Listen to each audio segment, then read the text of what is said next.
자, 오늘 우리에게 주시는 하나님의 말씀 요한계시록 17장 말씀입니다. 자, 앞에 나와 있는 스크린 제가 노란색, 여러분이 하얀색. 이 일 후에 내가 내 천사가 땅 내 모퉁이에 선 것을 보니 땅의 사방에 바람을 붙잡아 바람으로 하여금 땅에나 바다에나 각종 나무에 불지 못하게 하더라. 살아계신 하나님의 이름까지 땅과 바다를 내놓으며 음식을 받은 내 천사를 하여 음성을 받으시고 이르되 우리가 우리 하나님의 종들의 이마에 인치기까지 땅이나 바다나 나무들을 해하지 말라 하더라. 이스라엘 자손 각 지파 중에서 인침을 받은 자는 13만 4천. 9절입니다.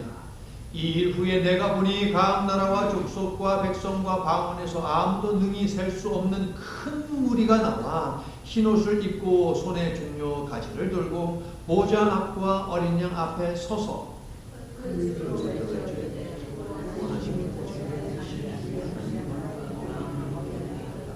15절입니다. 그러므로 그들이 하나님의 보좌 앞에 있고 또 그의 성전에서 밤낮 하나님을 섬기매 보좌에 앉으신 이가 그들 위에 장막을 치시리니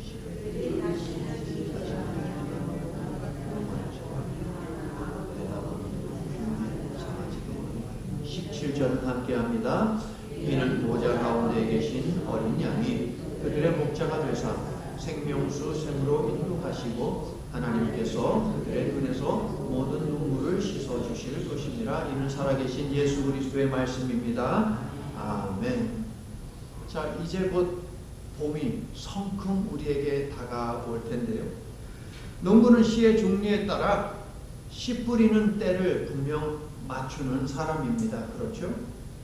그런데 씨를 어디에다 뿌립니까? 1번 길가, 2번 바위 위에다, 3번 가시밭에다가, 4번 좋은 땅에다. 여러분의 답은 무엇입니까? 4번 좋은 땅이죠. 그런데 예수님의 비유를 보면 참 이상한 농부가 한 명 등장합니다. 이 농부는 좋은 땅에 씨를 뿌리지 않고 길가에도 뿌리고 바위 위에도 뿌리고 가시 덤불에도 뿌리고 또 좋은 땅 옥토에도 씨를 뿌립니다. 예수님은 가르쳐 주셨습니다. 이 비유에서 씨는 무엇이냐? 하나님의 말씀이다 라고 말입니다. 그런데 이 비유의 핵심은 대부분의 사람들이 알고 있듯이 좋은 땅이 되자, 옥토가 되자, 이것이 핵심이 아닙니다. 무엇이 핵심입니까? 그렇다면 좋은 땅 옥토 되자 이것이 아니고 가리지 말고 씨를 뿌리자 이 말씀을 하는 거예요. 뿌리는 씨가 뿌려지는 장소 이것이 중요한 것이 아니라 1차적으로 무엇이 중요하냐? 씨를 뿌리는 행위 여기에 초점을 맞추어서 씨를 뿌리는 비유를 읽어야 한다 하는 것입니다. 예수님은요 마태복음의 경우에 바로 이어가지고 또 다른 시와 관계된 비유를 하나 주시는데 우리가 알고 있는 알곡과 가라지 그 비유가 되겠습니다.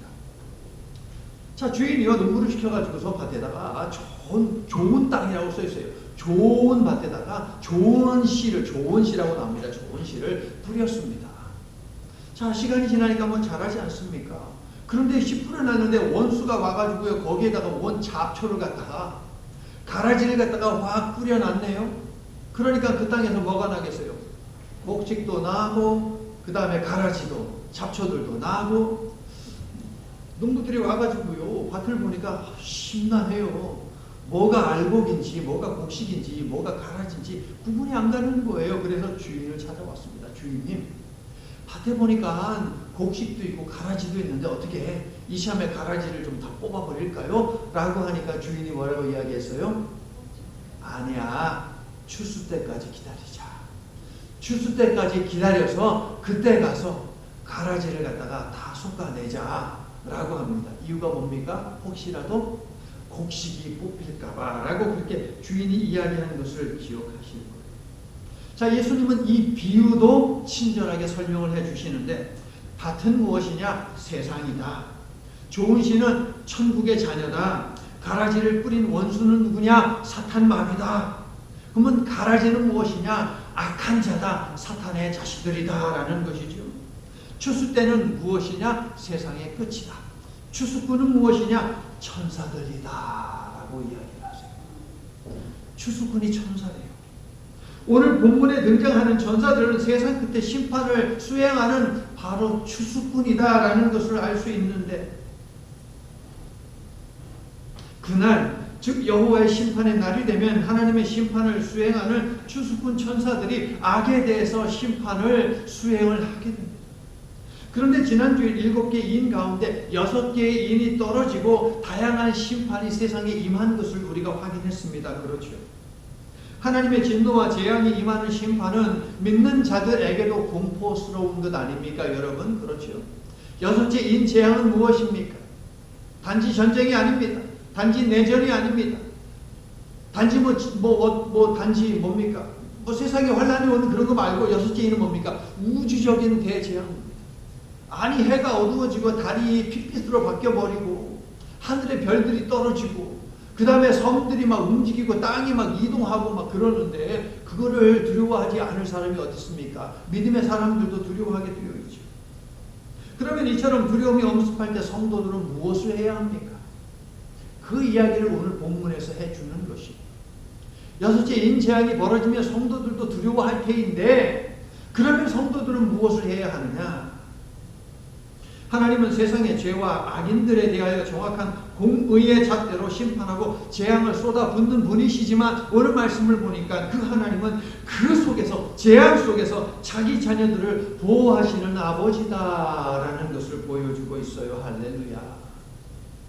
사도 요한은 하늘 보좌로 불러 올리신 그 하나님이 보여주신 모든 것을 보았습니다. 그러면 사도 요한을 불러 올리셔서 보여주신 그 이유가 무엇일까? 모든 성도들이 이러한 하늘의 관점을 갖고 살기를 바라고 계신다 하는 것이죠. 그러므로 오늘 본문을 통해서 하나님은 21세기를 살아가고 있는 우리들에게 이렇게 말씀을 하고 계시는 것입니다. 절대로 세상의 눈높이에서 세상에서 당하는 문제들을 바라보지 말고 하늘 보좌에서 세상을 내려다보아라 라고 말합니다. 그러므로 성도 여러분, 시련과 역경의 때에 요한계시록을 펴고 하늘 전망대에 올라 하나님이 하시는 일을 보고 세상의 고난을 이기는 성도로 사시기를 예수님의 이름으로 축원합니다. 자, 죽임당하신 어린 양 예수께서 7개의 인들을 하나씩 떼기 시작하셨는데, 내용을 보니까 자신의 권위를 가지고 재앙의 내용을, 정도를 조절하고 계시는 예수님이 보여졌습니다. 그게 6장입니다.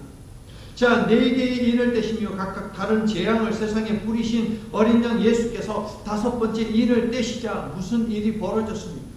6장 9절 10절을 보니까 순교당한 자들이 성도들의 피 흘림에 대해 신원해 주소서, 복수해 주세요, 갚아 주세요 라고 하소연하는 것이 있죠. 주님의 대답을 여러분이 좀 읽어주세요. 6장 11절 시작. 각각 그들에게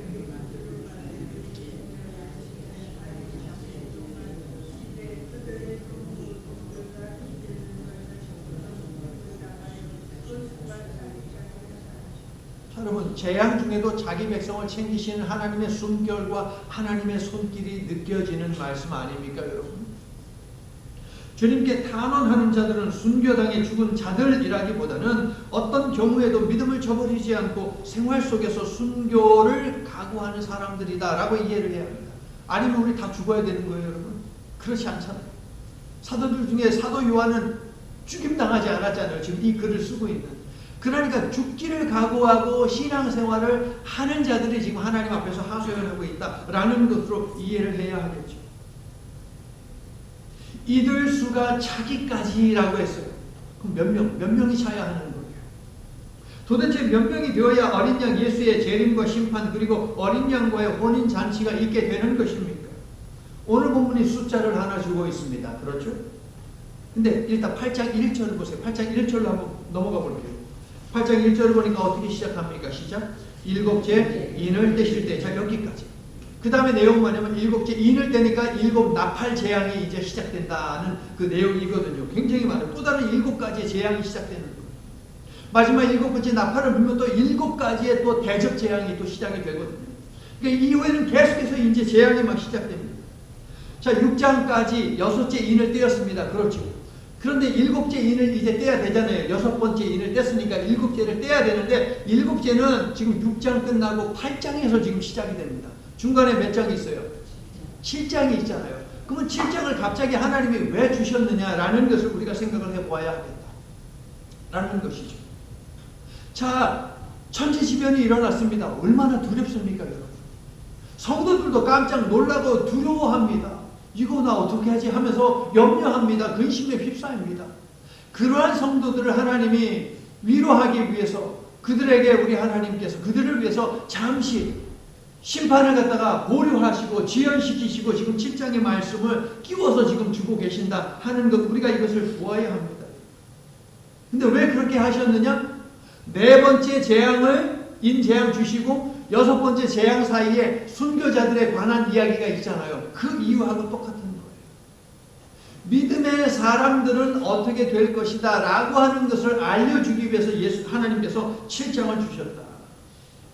천지지변의 우주적 심판이 임하는 무시무시한 여섯째 재앙의 끝부분에 여러분 무엇이 있습니까? 마지막 절을 보니까 6장 마지막 절 보니까 과연 누가 우주적 대재앙을 불러오는 진노의 큰 날에 능히 서겠느냐. 그날에 하나님의 심판이 왕창 쏟아질 때에 그날에 과연 누가 설 수 있겠느냐 라는 그 질문을 던지고 있습니다. 누가 살아남을 수 있을까? 우주적 대재앙에 관해 들은 사도 요한은 분명 정신이 혼미했을 것입니다. 여러분 안 그렇습니까? 하늘에서 별들이 막 죽은 별들이 내가지고 막 그냥 지구를 향해서 막 떨어지고 막 그러는데 여러분 무섭지 않겠습니까? 무섭죠. 갑자기 맑은, 우리 한번 경험했잖아요. 그 계기식 봤잖아요. 우리 여기서 다 봤잖아요. 성터에서 갑자기 대낮에 막 깜깜해지는 거 우리가 경험하지 않았습니까? 그때 내가 막 새들이 놀래가지고 그거 알고요 막 엄청나게 한 곳으로 막 그냥 날아가는 것을 보았거든요. 근데 그거보다도 더 깜깜해지고, 그리고 밤에 달을 봤는데 막 달이 피를 뚝뚝뚝 흘리고 있어요. 무섭지 않겠습니까? 사도 요한도 정신이 틀림없이 혼미했을 것입니다. 주님께서는 이러한 요한에게 다음 환상을 보여주시는데요. 어떤 환상입니까? 이제 7장 말씀을 보니까 내 천사가 내 모퉁이에 서서 사방의 바람을 붙잡아 그 어디로도 불지 못하게 하고 있다. 자, 2절을 보니까 이들은 뭐 하는 천사들입니까? 땅과 바다를 해롭게 할 권세를 받은 천사들, 즉 주님의 심판 명령을 받아서 이 심판을 수행해야 하는 천사들이다라는 거예요. 그런데 하나님의 심판의 바람을 사방 모퉁이, 자 사방은 뭡니까? 동서남북의 온 세상을 상징하는 것입니다.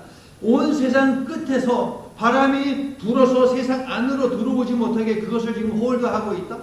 심판 수행을 명받았는데 심판을 수행하지 않고 심판을 지금 막고 있다는 거죠. 홀드하고 있다는 것이죠. 왜 그랬을까요? 왜 그랬을까요? 해가 어두워지고 다른 빛빛으로 물들고 별들은 흔들리고 떨리고 떨어지고 산과 성들이 움직이는 지각 변동이 일어나니 하나님의 백성들도 공포에 떨게 되더라 하는 것이죠. 그래서 하나님의 백성들이 느끼는 두려움과 공포의 문제를 해결해 주고자 잠시 심판을 지연시켜 주셨다. 할렐루야. 자, 3절 보니까요. 심판의 지연의 이유와 함께 그 기한도 적어주고 있어요. 그 기한도. 3절을 함께 읽어요. 시작. 우리가 우리 하나님의 종들의 이마에 인치기까지 땅이나 바다나 나무들을 해야지 말라. 왜 그들이 바람을 다 막고 있느냐? 하나님의 종들의 이마에 인을 치기 위해서. 인 다 쳐질 때까지 기다리고 있다라는 것이죠. 4절에는 인침받은 자들의 숫자가 나오는데 문제의 숫자 몇입니까? 14만 4천. 제가 왜 문제의 숫자라고 이야기했을까요? 감히 하나님의 말씀은 목사가 왜 문제의 숫자라고 이야기했을까요? 이 숫자 가지고 이단들이 온갖 놀이를 하고 있거든요. 온갖 거짓 사이비 교리를 만들어내거든요. 이 14만 4천. 자기들 집단을 통해 말씀을 배워야 구원의 이르러 참 이스라엘이 될 수 있다. 14만 4천에 들어갈 수 있다라고 그렇게 주장을 하는 자들이죠. 예를 하나 들어보니까 많아요. 여기에 관련된 이단들이 정말 많은데 예를 하나 들면 우리 그 코로나 바이러스 뻥 터지고 온 세상에 그 정체가 폭로된 이단이 하나 있지 않습니까? 대구에 있는 신천지이죠. 신천지인들에게 이 14만 4천은 정말 중요한 단어예요. 신천지는요, 이만희가 하나님으로부터 영생을 받았다라고 믿으면서 그를 교주로 추앙하죠. 그러니까 영생 받았다는 건 뭐냐면 이만희는 안 죽는다는 거예요. 이제 보십시오, 여러분. 이만희 곧 죽습니다. 이만희 곧 죽어요. 틀림없이 죽습니다. 이만희 죽으면 이만희가 영생한다고 그렇게 교주로 떠받들었는데 신천지는 어떻게 될까요? 또 다른 말을 만들어내요. 왜냐하면 그들이 처음 신천지 시작하면서 14만 4천 이만희 영생을 받은 이만희에게서 배워야만 그래야지 14만 4천 이 숫자에 들어갈 수 있다라고 그렇게 주장했어요. 그런데 신천지가 크게 부흥했습니다. 숫자가 막 늘어나는 거예요. 이제 곧 14만 4천이 되거든요. 그러면 그 후에 들어오는 사람들은 어떻게 되는 것입니까? 그래가지고 말을 확 바꿔버려요. 그래서 온갖 교육 프로그램을 막 만들었어요. 그리고 시험을 치는 거예요. 그래서 시험에 통과해야만 14만 4천 안에 들어온다. 14만 4천이라고 하는 신천지 그 교도들의 그 수가 채워지면 이 성경에 기록된 14만 4천 이 순교자들과 결혼을 하게 된다. 결혼을 하게 돼서 영생을 누리게 된다. 이게 신천지 교리거든요. 핵심 교리거든요. 말이 돼요? 말이 안 돼요? 성경 어디에도 그런 얘기 없잖아요. 사람이 영생한다고 이 땅에 살면서 아니잖아요. 다 죽잖아요. 근데 왜 이러한 교리에 넘어가는 것입니까? 영적으로 무지한 거예요. 분별력이 없게 되는 것이죠.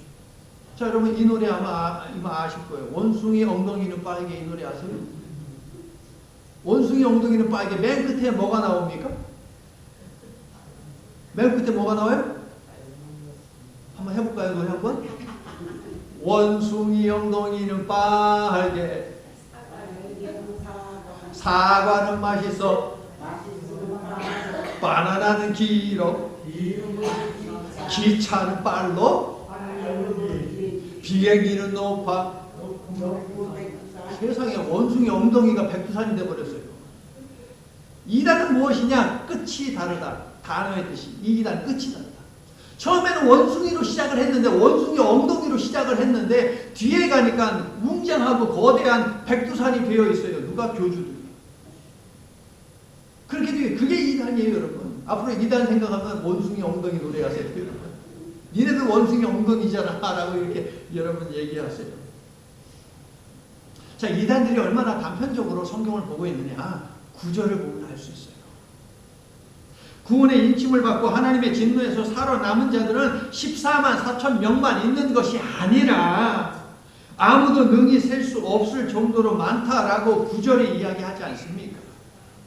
8절에 마침표 찍히고 연결되는 게 아니고 마침표 찍히고 그 다음에 새로운 그룹이 등장을 하는 거예요.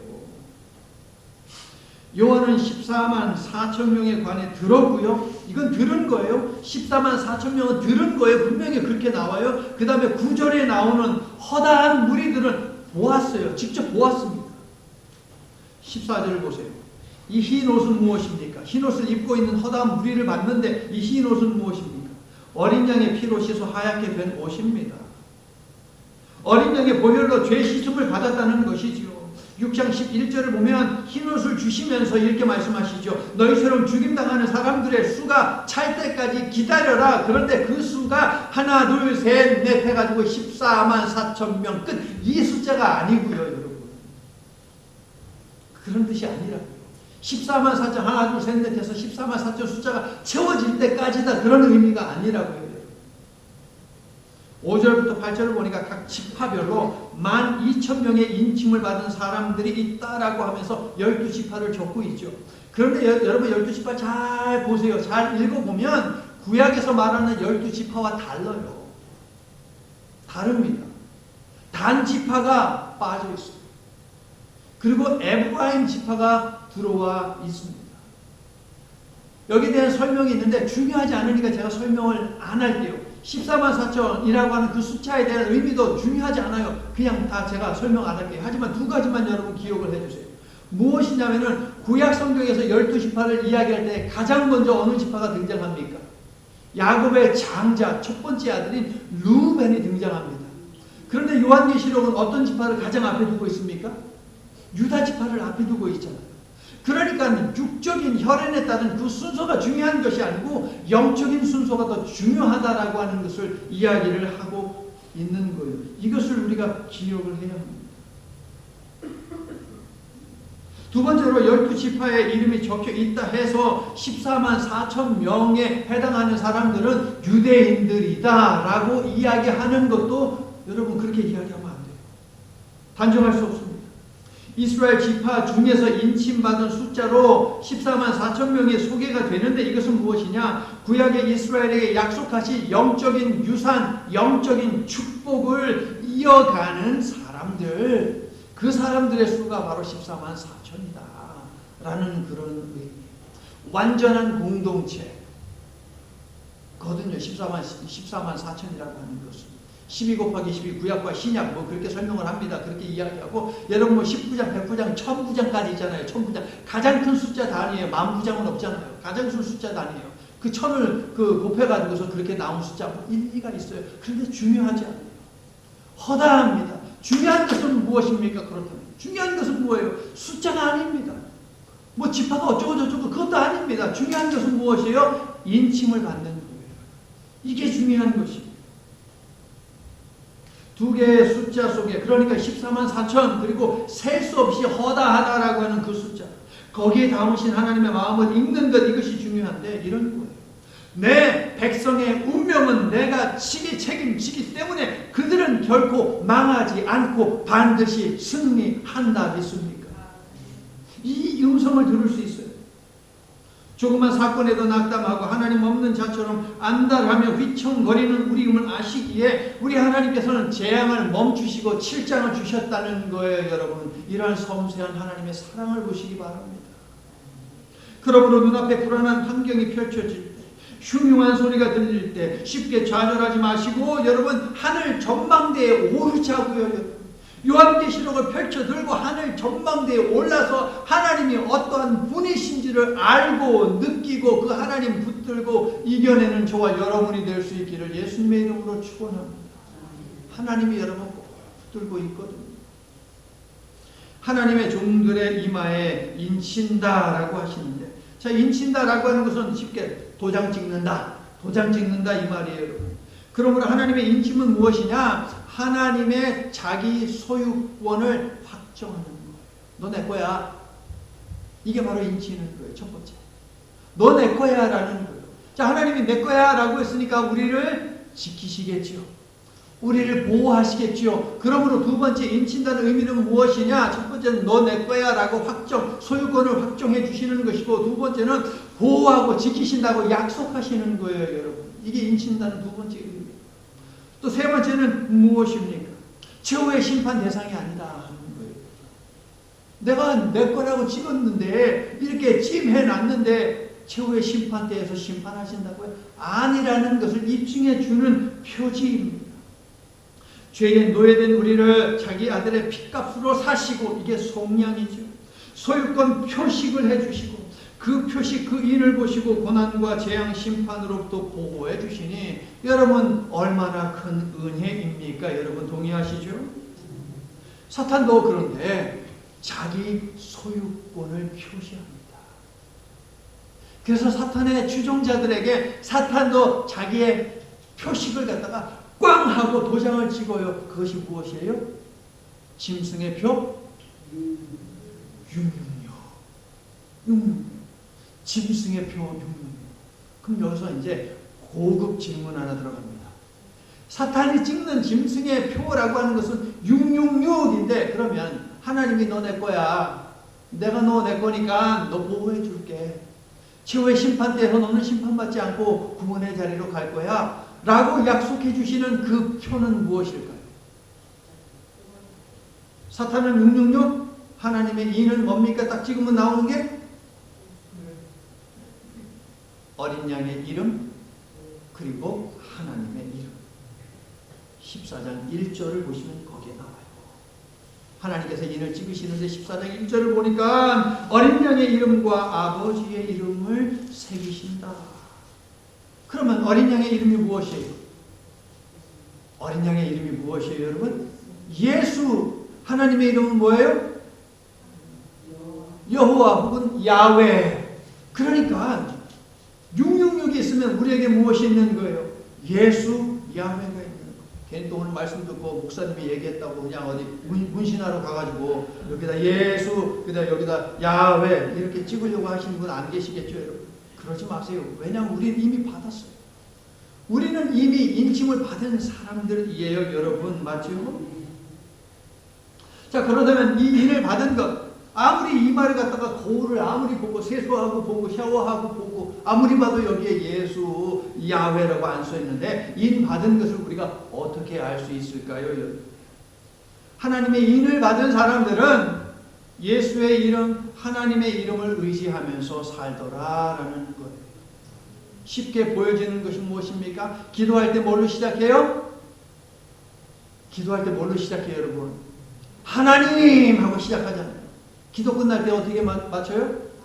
예수님 이름으로 기도합니다. 이게 바로 하나님의 이름과 예수님의 이름을 의지하며 사는 사람들의 이게 증표예요. 그러면 내 삶에 기도가 있다? 그러면 인 받은 거예요. 내 삶에 기도가 없다? 그러면 인 받았나 의심을 해봐야 돼요. 찬양하면서 산다. 말씀을 읽으면서 산다. 주의를 성수하면서 산다. 그러면 인을 받은 것이에요. 그런데 주일 성수를 하지 않으면서도 아무런 느낌이 없어. 하나님께 기도하지 않으면서도 두려운 마음이 없어. 하나님을 찬양하지 않으면서도 인생이 메마른 그런 느낌이 없어. 하나님의 말씀을 묵상하지 않고 세상적으로 내가 막 판단하면서 살면서도 아무런 염려, 걱정, 두려움이 없어. 여러분 의심해야 돼요. 내가 과연 내가 인침받았나 의심해봐야 돼요. 왜냐하면 그렇게 하지 않으면 세상 사람들하고 다른 게 뭡니까, 여러분? 기도하지 않고 찬양하지 않고 예배하지 않고 말씀 묵상하지 않으면서도 아무 문제 없이 염려 없이 그렇게 두려움 없이 살아간다면 세상 사람들하고 다른 게 뭐 있어요? 아무것도 없잖아요. 하나님의 인치심을 받은 자들은 때로는 세상과 육체와 마귀에 의해서 시련을 겪을 수 있지만 하나님의 진노는 경험하지 않는다는 거예요. 여섯째, 인재앙 말미에 이렇게 질문했지요. 과연 어떤 사람이 어린 양의 서슬퍼런 진노와 심판에서 재앙에서 능히 설 수 있겠느냐라고 물었죠. 답이 나오죠. 어린 양의 보혈로 인치심을 받은 사람들만이 재앙 속에서 설 수 있다. 승리할 수 있다. 내 힘과 공로로 되지 않지만 어린 양의 보혈로 인침 받으면 하나님의 능력으로 능히 서게 되는 것입니다. 여러분 믿습니까? 9절 10절을 보니까 승리한 이들이 종려 가지를 들고 어린 양을 찬양합니다. 그렇죠? 자, 여러분, 요한계시록은 심판과 진노로 위협하는 책이 아니라 삶의 고통 앞에서 노래를 잃어버린 사람들에게 다시 노래를 지어주는 새 노래의 책이에요. 좌절스러울 때, 절망할 때, 앞이 캄캄할 때, 이런 찬양이 있네요. 앞이 캄캄할 때 기도 잊지 마세요. 있잖아요. 앞이 캄캄할 때 우리가 읽어야 하는 것이 바로 요한계시록이에요. 우리에게 새 노래를 주거든요. 처지나 환경을 생각하면 부를 수 없지만 주님의 구원을 생각할 때 부를 수밖에 없는 새 노래를 주시더라 하는 것입니다. 할렐루야.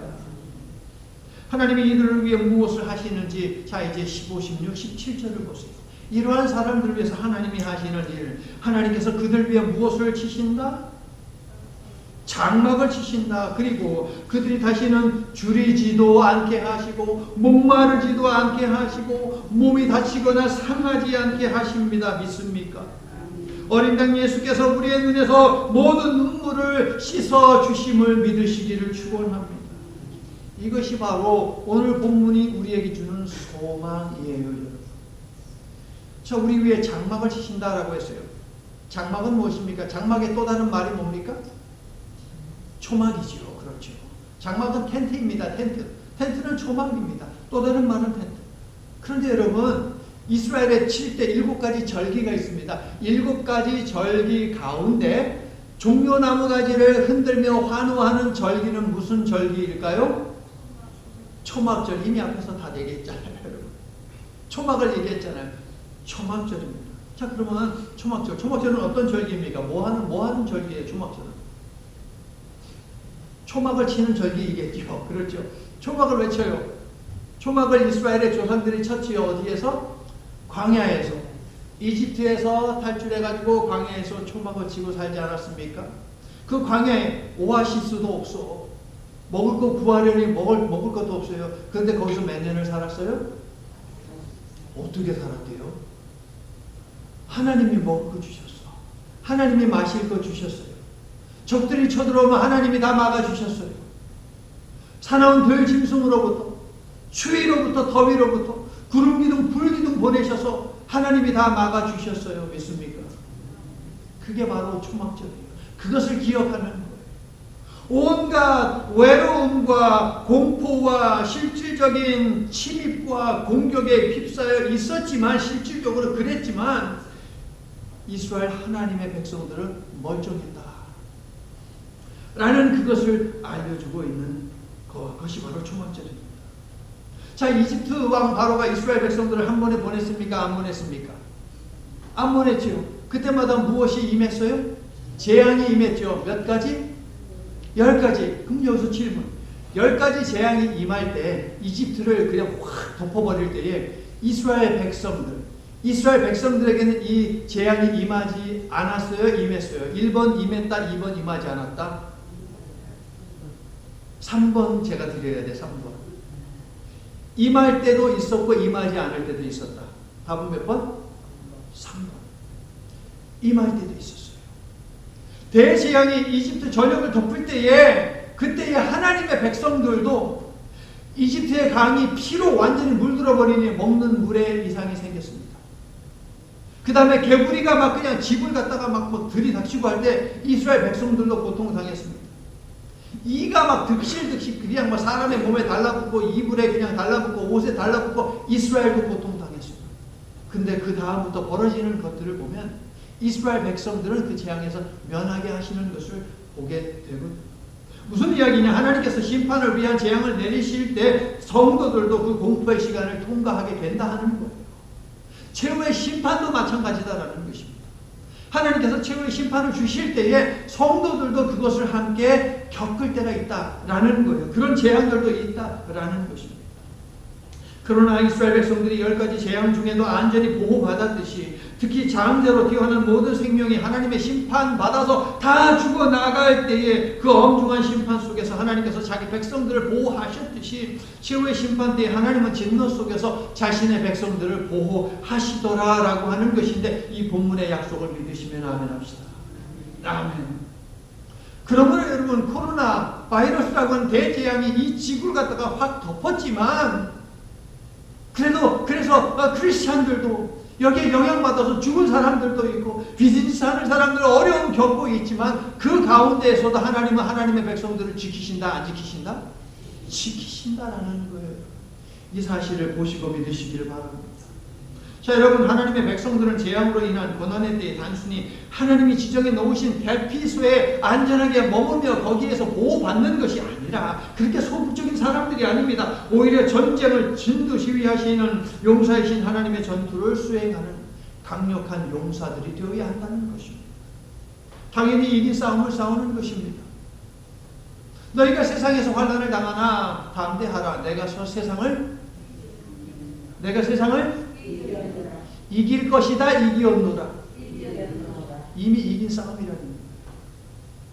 요한계시록도 마찬가지입니다. 이긴 싸움을 싸우는 것이에요. 그래서 제가 요한계시록 첫 시간에 말씀드렸듯이 요한계시록 곳곳에서 이 소리가 메아리쳐 울리고 있는 거예요. 성도에게 고난이 있지만 절망은 없다. 왜? 하나님이 이기게 하실 것이기 때문에 믿으시면 아멘합시다. 고난이 있어도 그러므로 우리가 절망하지 말자고요. 자, 초막절에 또 다른 말이 있습니다. 이것은 영어로 in gathering feast라고 하는데 수장절이라고 합니다. 수장, 거두어 드린다, 거두어서 보관한다 라고 하는 것, 이것이 바로 수장절의 의미입니다. 자, 말씀 서두에서요, 알곡은 거두어 드리고 가라지는 뽑아서 불에 태워버린다 라고 주인이, 하나님이 그렇게 말씀을 하고 계시죠. 그렇습니다, 여러분. 가라지는 뽑아서 불에 태우고 알곡은 거두어 드리는 추수의 날이 분명 오고 있습니다. 틀림없이 오고 있습니다. 읽어주세요. 알곡인지 가라지인지 하나님이 분별하셔서 반드시 심판하시는 그 날이 있습니다. 그 날에 우리는 하나님의 인을 받은 백성으로서 어린 양의 보혈로 씻은 흰옷을 입고 생명수 샘 대신 예수께로 인도함을 받게 될 줄로 믿습니다. 반드시 추수하십니다. 반드시 추수하시는 날이 있으니 고난의 때에 절망하지 말고 이미 이긴 싸움을 우리와 함께 싸우시는 예수님과 함께 싸워 이기며 살아내는 저와 여러분이 될 수 있기를 나사렛 예수 그리스도의 이름으로 간절히 축원합니다. 이제 말씀을 마칩니다. 한국에 가려면 한국행 비행기 표가 있어야 됩니다. 아부다비에 가려면 아부다비행 비행기 표가 있어야 합니다. 한국에서 기차를 타고 부산에 가려고 합니다. 부산행 열차표가 있어야 합니다. 그러면 여러분, 천국에 가기 위해서도 표가 있어야 한다는 것 아십니까, 여러분? 이 표는 오직 하나님만이 주실 수 있어요. 선악과를 범한 아담과 하와에게 어떤 표를 주셨습니까? 가죽옷이라는 표를 주셨습니다. 동생을 죽인 가인에게는 무슨 표를 주셨습니까? 생명 보존의 표를 주셨습니다. 노아에게는 무슨 표를 주셨습니까? 무지개라는 표를 주셨죠. 아브라함에게는요, 할례라고 하는 표를 주셨습니다. 이집트 노예로 살던 히브리인들은 짐승의 어린 양의 피를 표로 받아 문지방에 발랐습니다. 그러면 우리는 히브리 사람들, 구약 시대의 사람들은 짐승 어린 양의 피를 받았지만 우리는요, 하나님의 어린 양의 피, 그 보혈을 받았다라는 것입니다, 여러분. 할렐루야. 우리는 보혈의 표를 받은 사람들이에요. 이것이 바로 이마에 인침 받았다라는 것의 의미입니다. 뭐 바코드가 어쩌고 저쩌고, 뭐 칩을 넣고 어쩌고 저쩌고 그런 거 아니에요. 이 보혈의 표는 다름 아닌 믿음인데, 바울은 이 믿음을 위해 살면서 영광의 상처인 예수님의 흔적, 스티그마, 예수님의 흔적을 몸에 지니게 되었다라고 하면서 자랑했습니다. 갈라디아서 6장 17절.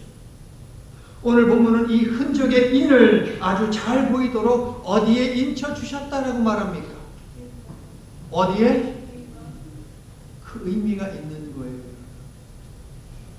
제 이마가 보이십니까, 여러분? 저도 여러분의 이마가 잘 보입니다. 이 말은 무엇이냐? 우리 하나님께서 어린 양의 보혈로 인쳐 있는지 안 인쳐 있는지 성도들을 보고 계신다라는 것입니다. 뿐만 아니라 세상 사람들도 어린 양 보혈을 의지하며 그 믿음 가지고 사는 사람인가, 그 믿음과 상관없이 살아가는 사람인가라는 것을 세상 사람들도 보고 있다는 것입니다. 사랑하는 성도 여러분, 이제 수요일부터 사순절이 시작됩니다. 사순절 기간 동안에는 하나님께서 더더욱이 우리의 이마에, 그러니까 잘 보이는 우리의 그 삶 속에 어린 양의 보혈이 있는지 없는지 더더욱이 보시지 않겠습니까? 추수의 때가 다가오고 있습니다. 보혈로 인친 믿음으로 예쁘고 튼실하게 영글어서 하나님 나라로 거두어 드림을 받는 저와 여러분 모두가 될 수 있기를 예수님의 이름으로 간절히 축원합니다. 아멘. 결코 파기하지 않는 구원 약속을 주신 하나님, 인간은 끊임없이 범죄함으로 하나님을 배반해 왔지만 편찮는 사랑으로 그런 인간을 용서하시고 다양한 구원의 표를 주신 것을 기억하며 감사드립니다.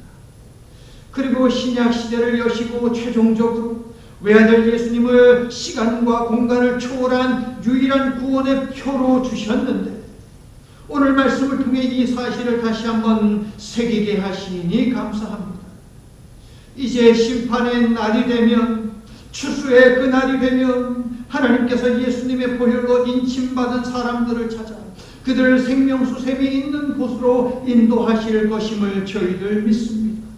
그때 이 시간 머리 숙인 모든 자들이 그 거룩한 계열에서 낙오하지 않고 끝까지 믿음을 지키며 그 길로 나아갈 수 있도록 우리를 붙드시고 우리와 동행하여 주시옵소서. 예수님 이름으로 간절히 소망하며 축복하며 기도드립니다. 아멘. 이제는 이신칭의의 공식을 세우시고 어린 양 예수 그리스도를 믿는 모든 자들에게 구원의 인을 쳐주시고 보호하시고 인도해 주시는 하나님 아버지의 구원하시는 한결같은 사랑과 목마른 모든 자들의 갈증을 해소해 주시고 배고픈 모든 자들의 기근을 해결해 주시고 무거운 짐진 자들의 눈에서 눈물을 닦아주시는 예수 그리스도의 구원하시는 은혜와 하나님은 심판 중에도 자신의 백성을 잊지 않으심을 성도들로 하여금 기억하게 하시는 성령님의 변함없으신 은총이 고난당함은 예수님을 주님으로 모시며 사는 흔적이며 구원으로 향하고 있음에 대한 증거라고 자랑한 바울처럼 예수의 흔적을 갖고 사는 것을 두려워하지 않고 환난과 핍박, 시련과 역경, 고난과 고통 중에도 인내하는 믿음으로 하나님께 더더욱 가까이 나아갈 것을 결단한 이 시간 머리 숙인 성도들 위해 저들의 건강과 가정 그리고 모든 관계들 위해 이제부터 영원토록 함께해 주시옵기를 간절히 축원하옵나이다. 아멘.